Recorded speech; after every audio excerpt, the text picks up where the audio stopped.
Olá, queridos alunos do nono ano /9, espero que todos estejam bem e essa transmissão é para que nós falemos um pouco a respeito de Brasil, a crise da República Oligárquica que se instaura no território brasileiro, ok? Ao longo do início do período republicano, certo?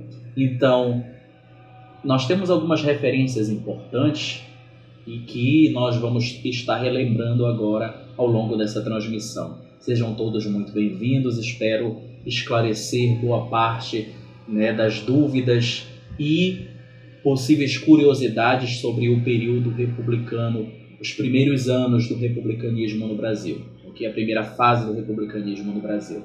Então vamos lá, gente, vamos falar um pouquinho sobre Brasil e a crise da República Oligárquica instalada nessa região, nesse território.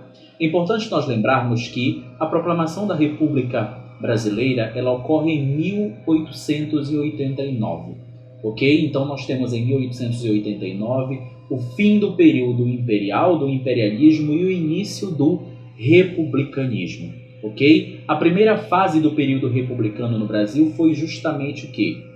Foi justamente a República Velha, ok? Ou Primeira República, como também é classificada historicamente. É importante nós lembrarmos que o republicanismo no Brasil, a partir de 1889, ele foi inaugurado, historicamente falando, a partir dos relatos historiográficos, foi inaugurado como um golpe militar, como foi classificado inclusive pelo próprio Dom Pedro II, que mantinha aí domínio e poder político e econômico no território brasileiro durante o Segundo Reinado. Então, Dom Pedro II ele classifica a proclamação da República como um ato inconstitucional, um golpe militar, tendo em vista que a própria Constituição ela previa que movimentos como esse não poderiam obter êxito ou até mesmo conseguir derrubar o governante, poder político.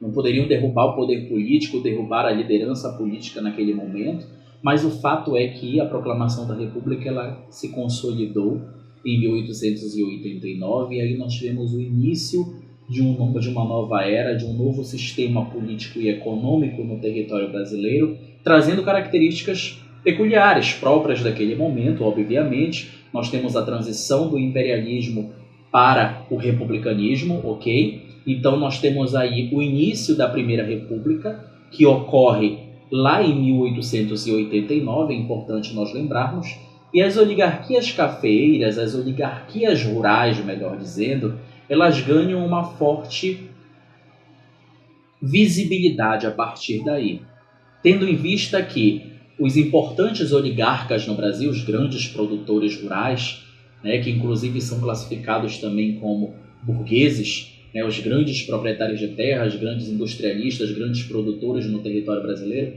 eles mantinham um forte domínio econômico nessa região, tendo em vista que eles eram responsáveis por 60% a 70% de toda a produção no território e a comercialização desses produtos para países no exterior, inclusive.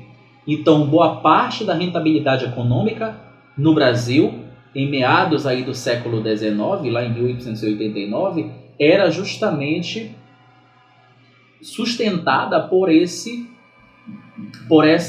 pelo exercício do domínio e da produtividade que as oligarquias rurais elas vinham mantendo no território brasileiro. Então, os oligarcas, que eram esses grandes produtores, grandes pecuaristas, etc., no Brasil, eles ganham uma visibilidade diferenciada no panorama político brasileiro a partir de 1889, isso é importante nós frisarmos, e a partir daí, essas ideias, essas ideologias políticas e até mesmo as contraversões políticas, as divergências de ideias, etc., elas começam a surgir com grande amplitude. Então é importante, gente, nós lembrarmos que em 1894, os grupos oligárquicos, principalmente as oligarquias cafeeiras paulistas, elas começam a se articular com o intuito justamente de manter um domínio econômico no território brasileiro, político inicialmente, claro, e econômico, de uma forma mais específica.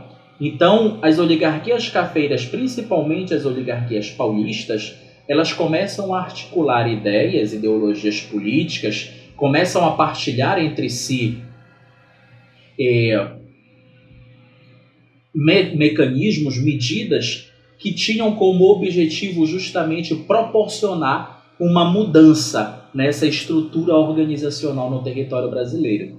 Então, essas oligarquias cafeiras, que seriam essas oligarquias, gente? Seriam justamente esses grupos de grandes produtores rurais que tinham ali uma característica comum. Essas oligarquias, normalmente, elas eram compostas por grandes produtores rurais que compartilhavam de ideologias políticas comuns, semelhantes, parecidas. Por isso eles se coligavam, por isso eles se associavam, formando aí essas ditas oligarquias. Então essas oligarquias elas eram formadas principalmente por esses indivíduos que partilhavam de ideias comuns, semelhantes, ok? E que faziam com que eles mantivessem essas coligações, oligarquias. Como se fossem, para que fique mais claro essa interpretação de todos vocês, é como se fossem partidos políticos, ideológicos, ideologias de práticas sociopolíticas, econômicas e organizacionais, ok? Então, essas oligarquias rurais, elas pretendiam justamente colocar em prática ideologias comuns. Então, esses grandes proprietários de terras, oligarcas, eles se uniam em prol do quê? Da sustentação de ideologias que partilhavam entre si, certo? Isso é importante nós frisarmos. Então, a partir de 1894, esses grupos oligarcas, principalmente cafeeiros do estado de São Paulo, eles começam a se articular com o intuito justamente de promover uma ampliação de poder político e de ideologia na região, não só do sudeste do Brasil, como das 5 regiões no território, ok? Então a ideia era justamente conseguir manter ali uma inserção direta desse domínio, ok? Desse processo produtivo, econômico e principalmente ideológico, certo? Então surge aí essa ideia que tinha como principal intuito justamente o domínio político presidencialista, ok? Que era o cargo mais importante naquele momento, continua sendo até hoje, né? Hoje nós estamos vivendo a 5ª fase ou etapa do período republicano,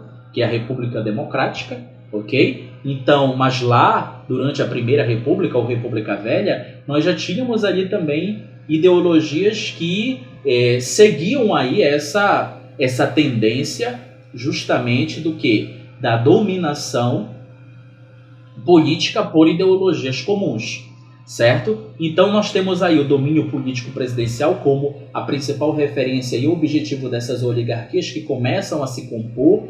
Na verdade, já havia, né, uma relação entre esses grupos populacionais, só que agora vai haver uma efetivação, ok? Uma efetivação legal, diga-se de passagem, dessas uniões ou ideologias, ok? Desses indivíduos, certo? Então, durante esse intervalo de ocupação do cargo presidencial, iriam ali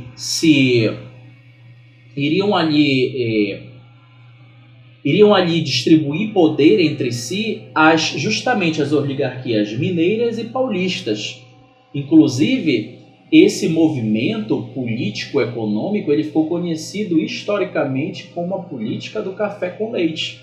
Por quê? De um lado nós temos São Paulo, as oligarquias cafeeiras, paulistas, grandes produtoras de café. E por outro lado nós tínhamos as oligarquias mineiras, grandes produtoras de leite. E diga-se de passagem, nós temos aí também os 2 principais colégios eleitorais do Brasil, no território brasileiro. Então, essas 2 potências políticas, diga-se de passagem, se unem no intuito de fazer ali um manejo político, ok, presidencialista, para conseguirem se manter no poder durante aí o período da Primeira República, ou República Velha, ok? Que nós classificamos também como o período em que as repúblicas oligárquicas elas se ascendem com uma força bem significativa. Então a República do Café com Leite, ou a política do café com leite, né, ela é justamente essa prática de exercício do cargo presidencialista entre repúblicas mineiras, repúblicas oligárquicas mineiras e repúblicas oligárquicas paulistas, ok? As oligarquias paulistas e as oligarquias mineiras, elas ficariam ali, elas ficariam dividindo o poder, diga-se de passagem. Né? Elas ficariam ali manipulando as ações políticas e o domínio presidencialista no território brasileiro.